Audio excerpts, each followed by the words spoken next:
வாக்கு எண்ணிக்கை நிலவரங்கள் வந்துகிட்டு இருக்குது. டெல்லி தேர்தலில் பெரும்பான்மையை பாஜக நெருங்குகிறது அப்படிங்கிற ஒரு சூழல் உருவாகி இருக்கிறது. அங்கே வந்து மொத்தம் உள்ள 70 தொகுதிகளில் 61 தொகுதிகளுக்கான முன்னிலை நிலவரங்கள் இப்போ சொல்லிக்கிட்டு இருக்கிறாங்க. அதில் வந்து 30 இடங்களுக்கு மேல் பாரதிய ஜனதா கட்சி முன்னிலையில் இருப்பதாக தகவல் வந்திருக்கிறது. கிட்டத்தட்ட 35 தொகுதிகளில் பாரதிய ஜனதா கட்சி முன்னிலையில் இருக்கிறது. ஆம் ஆத்மி கட்சி வந்து பொறுத்தவரையிலும் 25 தொகுதிகளில் அது முன்னிலையில் இருக்கிறது. இப்போ காங்கிரஸை பொறுத்தவரையிலும் ஒரு தொகுதியில் முன்னிலையில் இருக்கிறது. டெல்லியில் வந்து அடுத்தடுத்து வாக்கு எண்ணிக்கை நிலவரங்கள் வந்துக்கிட்டே இருக்குது. வாக்கு எண்ணிக்கை நிலவரங்கள் வர வர அங்கே வந்து இடங்கள் மாறிக்கிட்டே இருக்கிறத காட்சிகளை நம்ம பார்த்துட்டே இருக்கிறோம். மொத்தம் உள்ள 70 தொகுதிகளில் 63 தொகுதிகளுக்கான வாக்கு எண்ணிக்கை நிலவரங்களை தேர்தல் ஆணையத்திலிருந்தும் நம்முடைய செய்தியாளர்களிடமும் தகவல் வந்த வண்ணம் இருக்கிறது.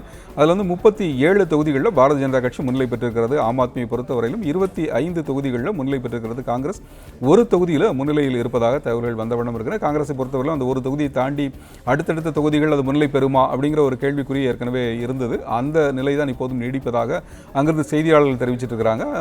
எதிர்பார்த்ததை போலவே பாரதிய ஜனதா கட்சி ஒரு 37 தொகுதிகளில் முன்னிலை பெற்றிருக்கிறது. அங்கே வந்து ஒரு 36 தொகுதிகளில் வென்றால் கூட ஒரு கட்சி வந்து ஆட்சி அமைக்கிற ஒரு வாய்ப்பை பெறும். அந்த நிலையில் இப்போ பாரதிய ஜனதா கட்சி 37 தொகுதிகளில் முன்னிலையில் இருக்கிறது. அதாவது பெரும்பான்மைக்கு தேவையான ஒரு இடங்களில் அது முன்னிலையில் இருக்கிறது அப்படிங்கிறத சொல்ல முடியும். ஆம் ஆத்மி கட்சியை பொறுத்தவரையிலும் அது 25 தொகுதிகளில் வந்து முன்னிலையில் இருந்து கொண்டிருக்கிறது. இந்த தகவல்கள் எல்லாமே வந்து அங்கிருந்து வரக்கூடிய நம்முடைய செய்தியாளர்கள் தெரிவிக்கின்ற தகவல்கள் தான். தேர்தல் ஆணையம் இன்னும் அதிகாரப்பூர்வமாக அறிவிக்கவில்லை.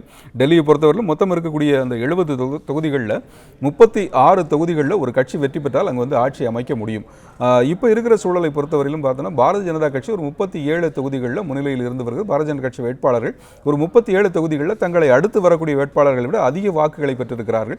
இதே நேரத்தில் ஆம் ஆத்மி கட்சி வேட்பாளர்களை பொறுத்தவரையிலும் அவங்க வந்து ஒரு 25 தொகுதிகளில் அதிக வாக்குகளை பெற்று மற்ற வேட்பாளர்களை விட முன்னிலையில் இருக்கிறார்கள். காங்கிரஸ் கட்சியை பொறுத்தவரையிலும் அது ஒரே ஒரு தொகுதியில் மட்டும் முன்னிலையில் இருப்பதாக அங்கிருந்து வரக்கூடிய தகவல்கள் தெரிவிக்கின்றன.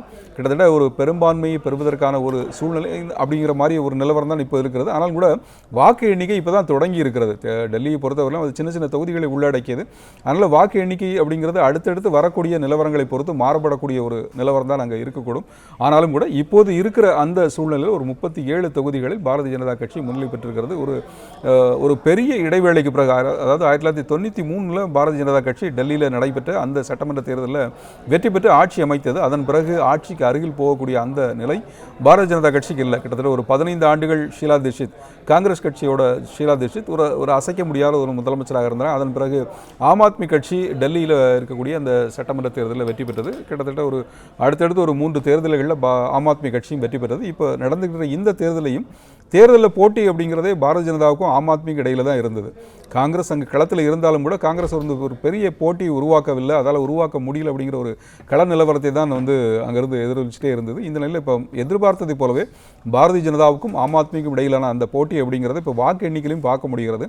மொத்தம் இருக்கக்கூடிய 70 தொகுதிகளில் ஒரு 64 தொகுதிகளில் வந்து முன்னிலை நிலவரங்கள் தெரிய வந்திருக்கிறது. இந்த முன்னிலை நிலவரங்களில் பாரதிய ஜனதா கட்சி ஒரு 37 தொகுதிகளில் முன்னிலை பெற்றிருக்கிறது.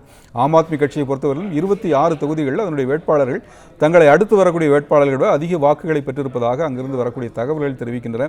அங்கிருந்து நம்முடைய செய்தியாளர்கள் தகவல் கொடுத்த வண்ணம் இருக்கிறார்கள். இதே நேரத்தில் தேர்தல் ஆணையத்தை பொறுத்தவரையிலும் இதற்கு அதிகாரப்பூர்வமாக அறிவிக்கின்ற அறிவிப்புகள் அப்படிங்கிறது ஒவ்வொரு தொகுதியிலையும் அந்த ஒவ்வொரு சுற்று வாக்குகள் எண்ணி முடித்த பிறகுதான் தேர்தல் ஆணையம் அதை அதிகாரப்பூர்வமாக அறிவிக்கும். தேர்தல் ஆணையத்தின் அறிவிப்பின் பொறுத்து அதை பொறுத்து தான் அந்த இறுதி நிலவரங்கள் அப்படிங்கிறது தெரிய வரும்.